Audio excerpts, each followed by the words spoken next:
I am 12 years long-term recovery, whatever the language is around that.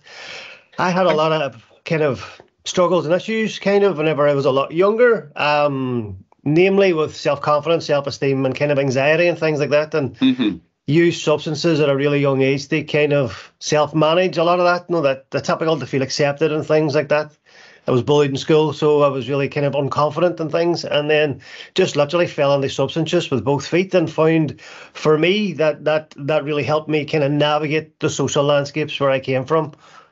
And then, like anybody who starts to use these things without developing any mechanisms, became reliant on substances over the years.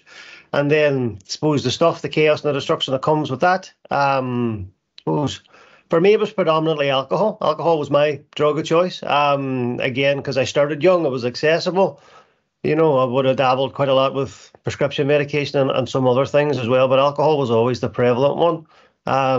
Our setting, I'm Irish, so the culture here. Well, I was about to say that. So you're calling me from London, and you said where you come from, and we mustn't let the people listening to the conversation assume that your accent means that you are coming from where your accent is, but you are coming from where the accent comes from. Yes.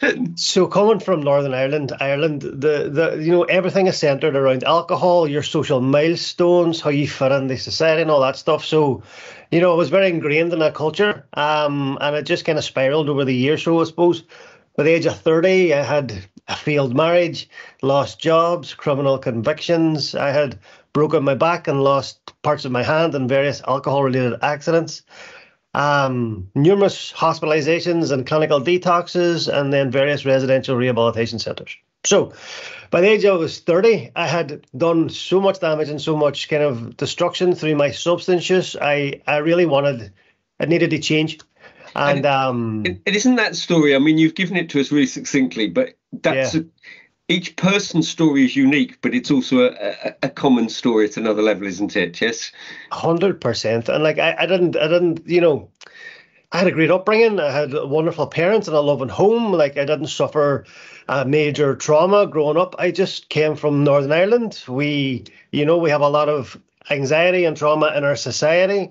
I was afraid of everything, and I just found something that worked for me at that age.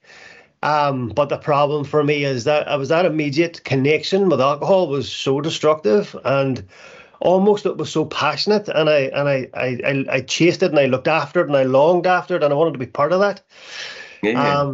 So to be a sober person sitting here today, so far removed from that is really, we've come a long way.